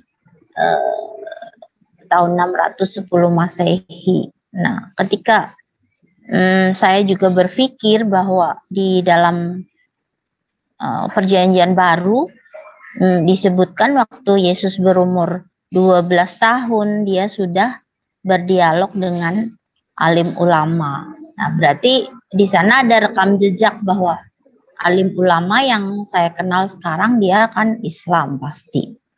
Nah, jadi berarti di dalam Perjanjian Baru di awal, kalau enggak di Matius ya di Lukas, itu Yesus berumur 12 tahun dia enggak pulang ke rumah, tiba-tiba orang tuanya mencari anakku mana gitu, karena kan mereka kan berduyun-duyun ke Yerusalem untuk datang ke Bait Suci untuk berbakti. Jadi mungkin anak kecil mungkin bisa ketelisut gitu ya. Jadi sampai di rumah baru tahu kalau anaknya nggak ada gitu, Yusuf dan Maria. Lalu mereka kembali lagi ke Yerusalem, ternyata ditemui oleh orang tuanya di dalam Bait Suci. Yesus Kristus sedang berbicara, berdialog dengan alim ulama, dan dia juga bertanya jawab gitu. Nah, sehingga orang banyak itu menjadi takjub melihat Nabi Isa ketika berdialog dengan alim ulama. Dan saya juga berpikir, oh berarti ini dialog debat mungkin bukan hanya sekarang saja, sudah dimulai Nabi Isa dulu dengan alim ulama begitu kan. Nah jadi saya juga berpikir berarti yang katanya Nabi Muhammad membawa ajaran Islam tahun 610 Masehi itu dipatahkan dengan alim ulama yang duduk bersama Yesus di ayat pemula Perjanjian Baru. Nah sekarang saya tinggal mencari data-data pendukung bahwa Islam ada itu sejak zaman Adam gitu. Jadi sehingga dari hal itu saya memang ingin mendalami Islam lebih jauh lagi, dan jika memang terbukti itu hanya meneguhkan dan mengukuhkan bahwa Allah Subhanahu wa Ta'ala itu memang pencipta satu-satunya begitu. Nah mungkin Torah Musa ada keterlambatan menulis, lebih lambat dari apa yang sudah ditaruh di Lauh Mahfudz ya, itu saya mesti belajar lebih dalam lagi.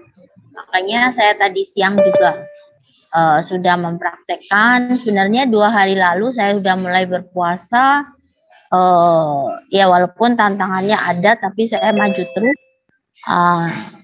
Kemudian tadi saya sudah belajar sholat duhur, asar dan maghrib, dan saya juga berjanji dengan teman saya di sini, tetangga saya, besok mau ikut sholat tarawih di rumahnya dia, karena memang katanya dia mengajar saya kalau wanita sebaiknya sholat tarawih di rumah saja.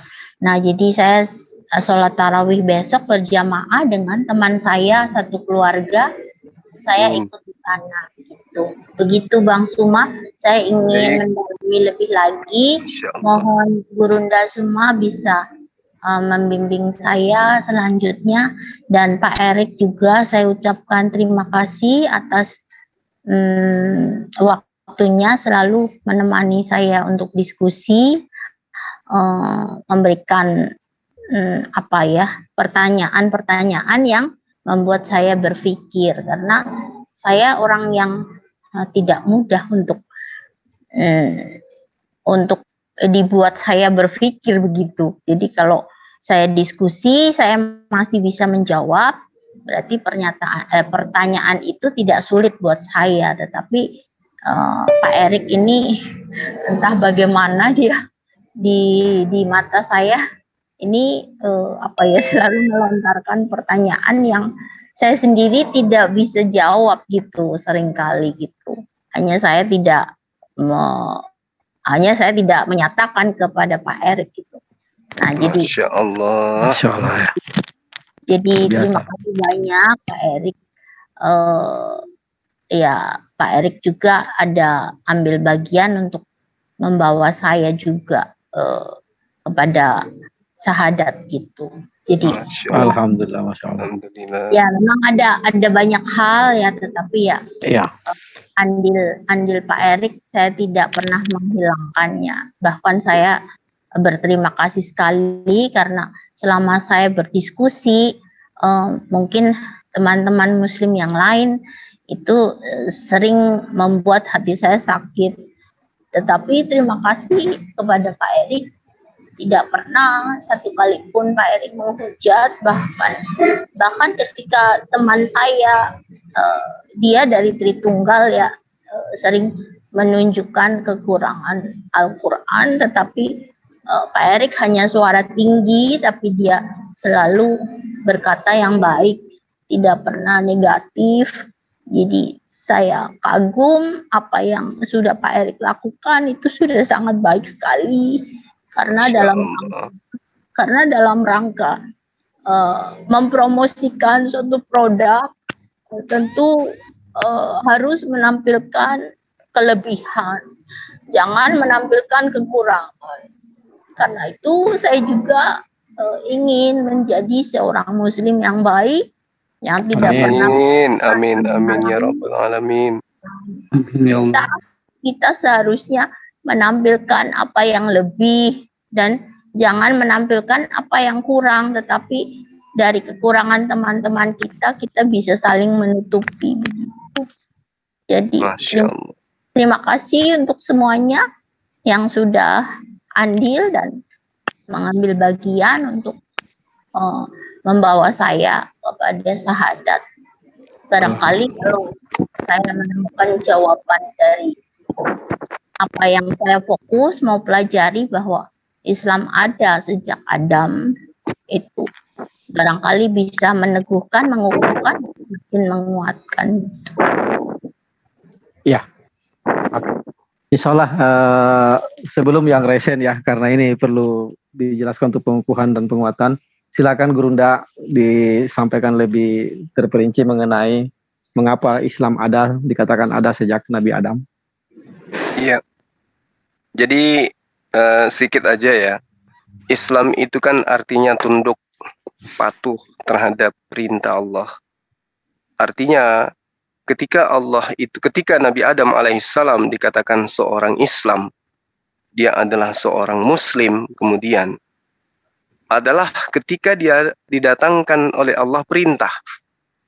Apa perintah Allah kepada dia? Agar mentaati, kemudian jangan memakan buah yang di dalam Islam dikisahkan dengan buah khuldi. Ya, itu adalah perintahnya. Jadi dikatakan Islam karena di situ ada pokok daripada SOP, aturan mainnya Tuhan kepada dia. Jangan kau makan buah khuldi. Itu adalah pokok. Artinya ada larangan. Ketika kemudian ada larangan dari Tuhan kepada seseorang, lalu kemudian dia mentaati, maka dia adalah seorang Muslim. Taatlah Nabi Adam di situ. Ada yang mengatakan taat.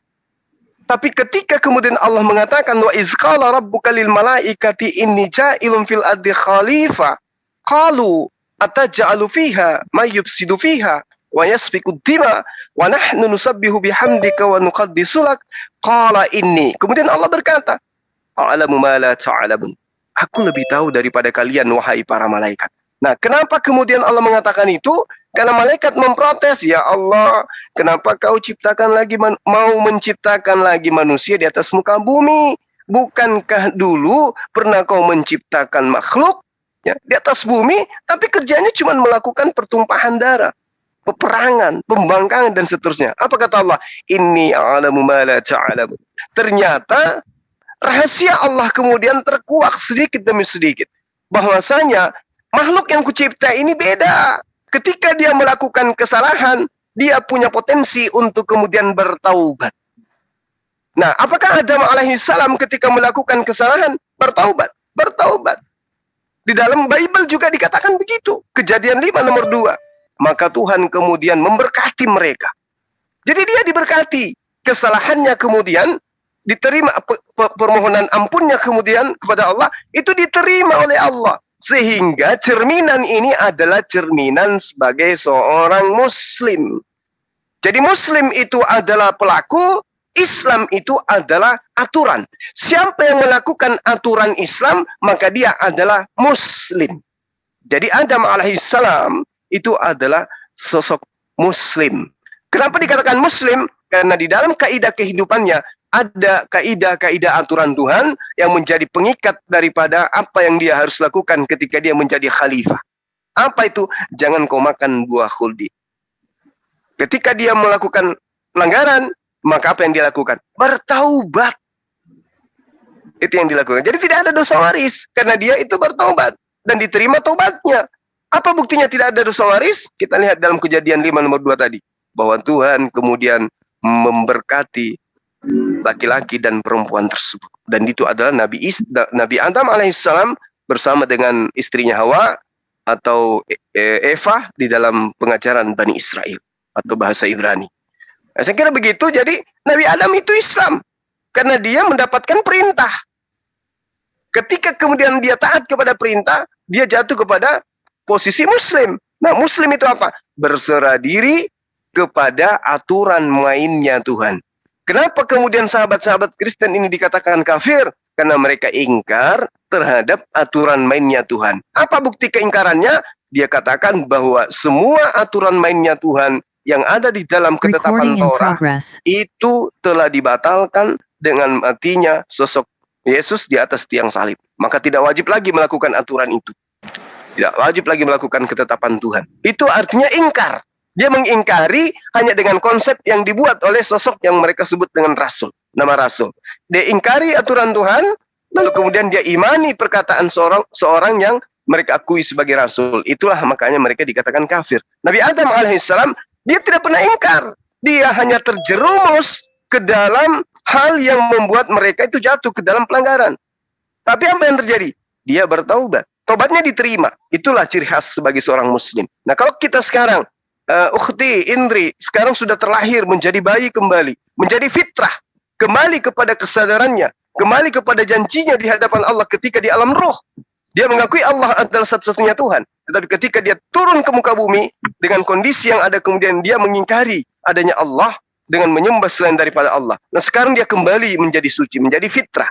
Sekiranya kemudian di dalam perjalanannya menjadi seorang muslimah, ada pelanggaran, ada kesalahan, ada kekhilafan, maka kata Allah, bertaubatlah, karena taubatku itu lebih besar daripada apa yang ada di atas bumi. Jadi taubatnya Allah itu adalah, pengampunan Allah itu jauh lebih besar daripada dosa-dosa yang kita lakukan.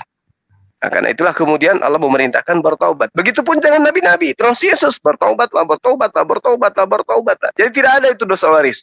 Perintahnya bertaubat, bertaubat, dan bertaubat. Sekira begitu, Adinda Awi, sudah larut malam. Saya rasa juga ukhti kita, sahabat kita nih, mau istirahat karena beliau mau menjalankan syariat Islam. Beliau harus tarawih, beliau harus berpuasa, maka beliau harus sahur. Jadi beliau harus istirahat. Cuman saya pesan kepada ukhti, ya. Janganlah melepas diri dari orang-orang yang alim. Tetaplah belajar terhadap mereka. Dekatlah terhadap orang-orang yang tahu tentang Islam. Jangan melepaskan diri dari jamaah. Tetaplah bergabung, hadiri majelis-majelis, ikut pengajian-pengajian, dan seterusnya. Lalu kemudian saya pribadi yang selama ini ukhti kenal sebagai orang yang keras, sebagai orang yang selalu melakukan penekanan-penekanan dalam berdebat, saya minta maaf, itu adalah karakter saya. Salah satu pendebat yang keras memang dari kalangan muslim yang dikenal itu adalah saya, Zulkifli Abbas. Tapi percayalah, tujuan daripada penekanan-penekanan yang saya lakukan itu adalah hanya sebagai wujud kasih sayang saya terhadap sesama manusia yang menginginkan mereka untuk kemudian tunduk menyembah kepada pencipta kita.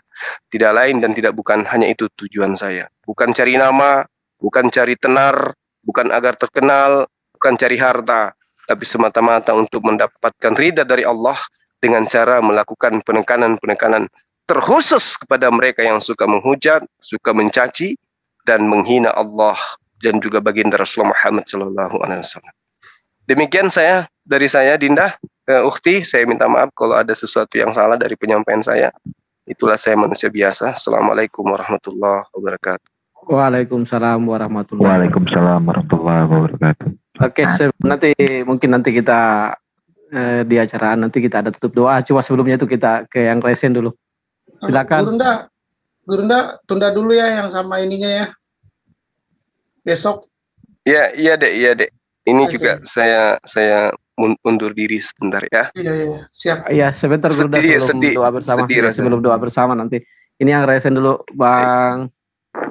Bahasa Arab ini, Pak. Recording stopped. Silakan. Waalaikumsalam. Sebentar Pak Awi, saya potong, saya minta izin ke Bang Juma dulu. Ini saya nge-record kan udah nggak bisa. Udah selesai. Saya minta ini ya besok mau nge-record di channelnya Bang Juma aja, minta izin ya. Iya.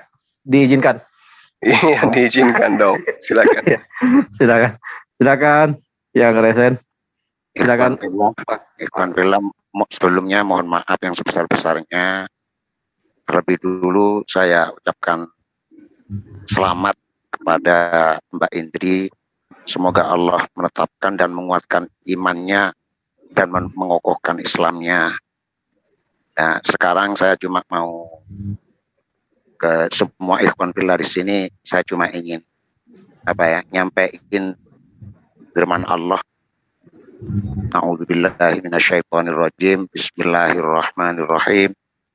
idza jaa nasrullahi wal fathu wa ra'aitan nasa yadkhuluna fi dinillahi afwaja fasabbih bihamdi rabbika wastaghfirhu innahu kana tawwaba. Idza jaa, ketika datang, nasrullahi, pertolongan Allah, wal fathu, dan kemenangan, fasabbih idza ra'aita idza jaa nasrullahi wal fathu wa ra'aita, dan kamu melihat an-nasas wa ra'aitan nasa, dan kamu melihat manusia yadkhuluna, berbondong-bondong memasuki fi dinillahi, di dalam agama Allah, afwajan, dengan berbondong-bondong, fasabbih, maka bertasbihlah pada Allah, bihamdi rabbika, dengan memuji Tuhanmu, wastaghfirhu, dan mohon ampunlah pada Allah. Dan sekarang kita semua sama-sama melihat Islam ditolong oleh Allah, dan banyak manusia-manusia sekarang ini berbondong-bondong memasuki Islam. Saya cuma pengen mengingatkan sama diri saya sendiri pribadi dan juga semua ikhwan fillah, mari kita bersama-sama bertasbih, menyucikan nama Allah. Karena yang kedua, mari kita memuji nama Allah, karena mereka memasuki agama Allah karena mereka mau mendapatkan rahmat yang lebih agung lagi dari Allah. Bukti bahwa Allah memang tidak menyia-nyiakan hambanya yang betul-betul mencari Dia. Oleh karena itu, hanya ini yang bisa saya sampaikan.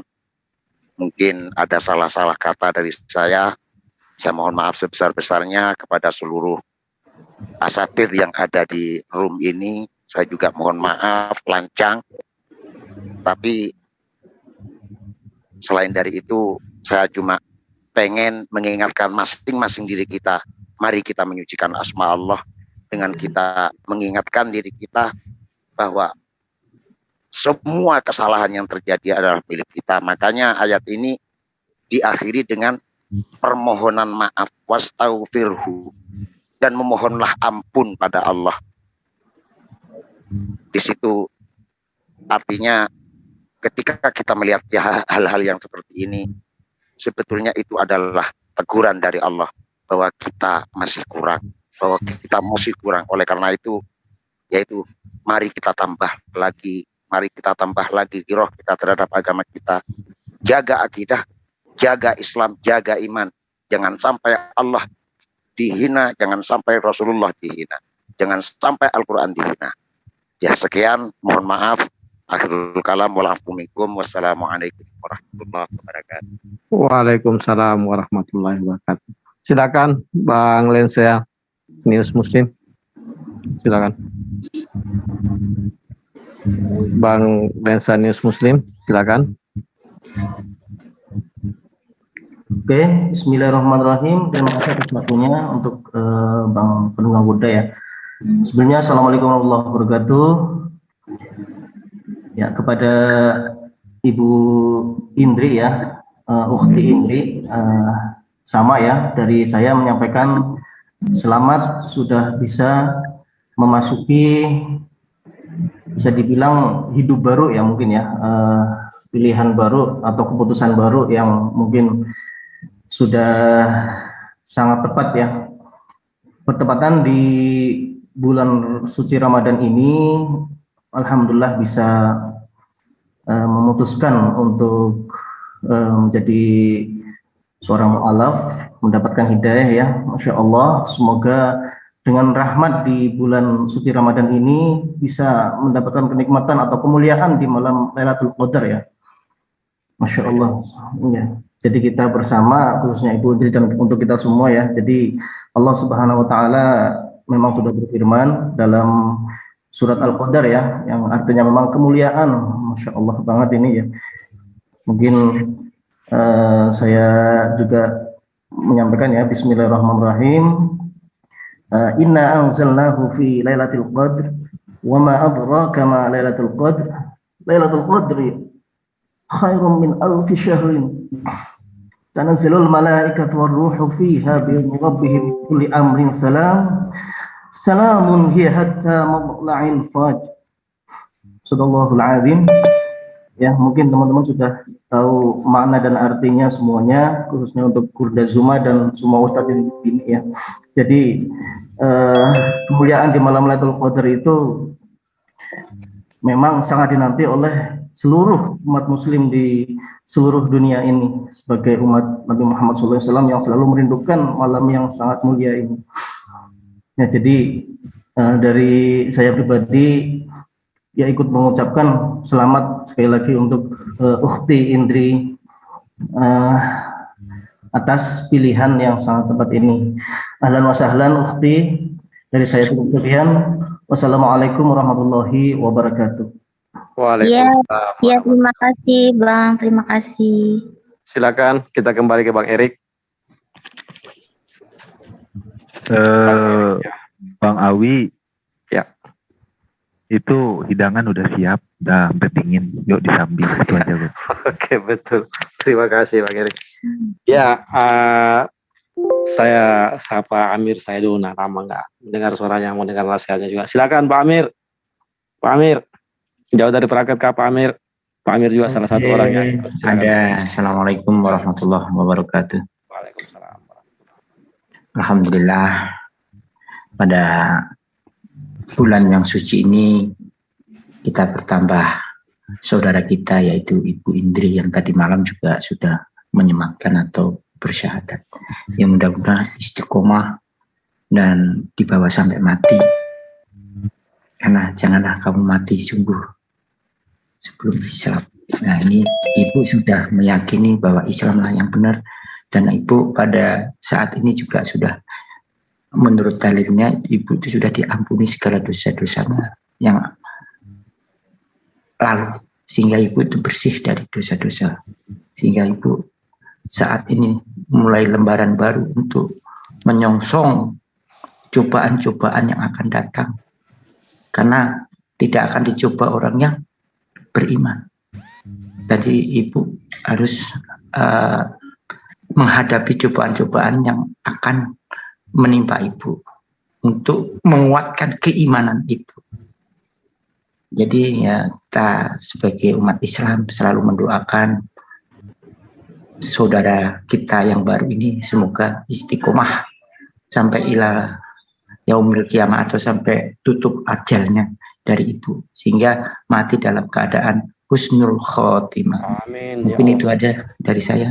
Assalamualaikum warahmatullahi wabarakatuh. Waalaikumsalam warahmatullahi wabarakatuh.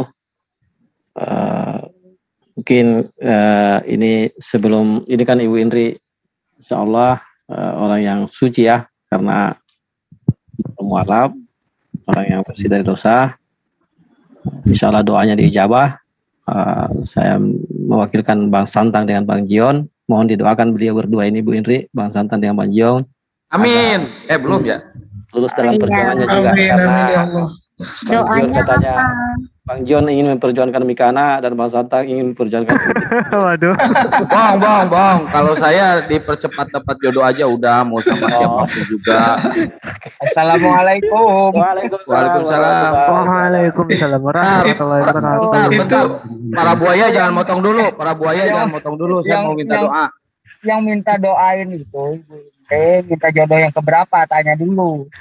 Yang kedua, tapi yang ke satu kan udah enggak. Sekarang belum ada. Pokoknya target saya 2 itu aja, Fatimah sama Mikana, mudah-mudahan. Wah, itu maruk, jangan didoain, itu sesat. Nantinya maruk itu sesat itu. Didoakan dia dapat jodohnya Mikana katanya. Mikana yang mana itu? Boleh tanggapan, Bang. Silakan Bang Yusuf, silakan. Tapi tadi katanya mau minta doa dulu. Oh ya. Silakan dulu dong. Saya juga mau dong. Saya dulu dong, doa minta cepat dapat jodoh dong. Silakan Bang Yusuf, ini kan Bang Yusuf kan sudah tahu bahwa ada saudari kita, alhamdulillah yang baru mualaf, mungkin yang baru dilembutkan hatinya.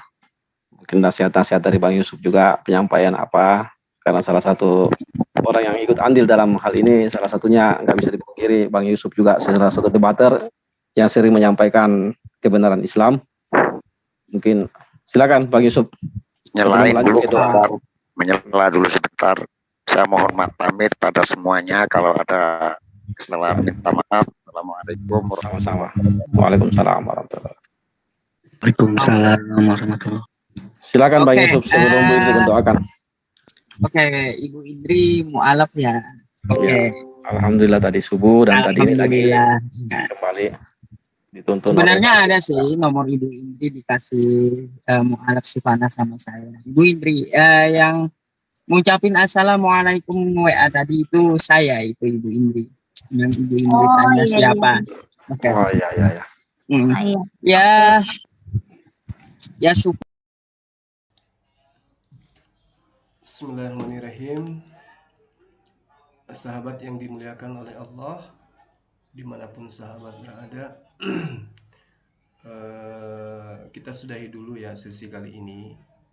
Yang pada intinya saya berharap kepada para sahabat-sahabat sekalian agar kiranya saudari kita ya, Ukhti Indri ya, itu menjadi seorang muslimah yang istiqomah, berdiri di barisan debater muslim yang kemudian ya, menghadap kepada musuh-musuh Islam yang selama ini kita kenal banyak menghujat, mencaci maki, menistakan ajaran agama Islam. Amin ya rabbal alamin. Saya kira kita cukupkan dulu sampai di sini karena kita akan selalu bertemu dengan Ukhti Indri di setiap sesi kita berdialog karena beliau juga gemar ya, menyampaikan daripada konsep keimanan yang dia punya. Nah, dalam hal ini beliau sudah menjadi seorang muslimah, artinya dia akan berada di tengah-tengah kita untuk memperjuangkan Islam.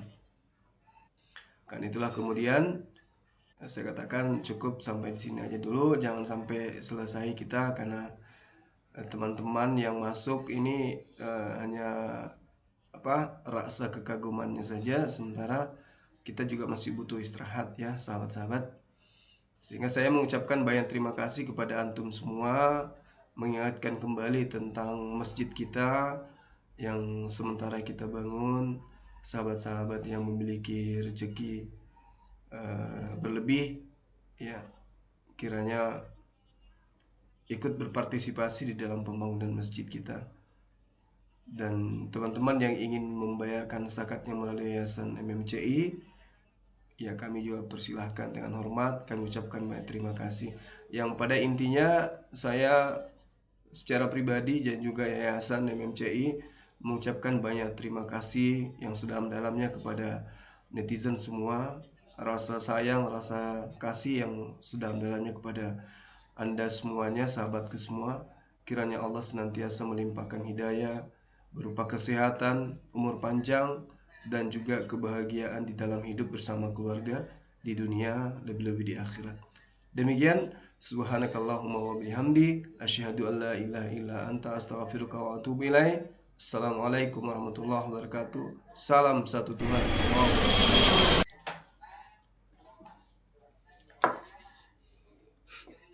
Seandainya bukan ini yang bersuara masih lanjut kak. Sakit telingaku dengar.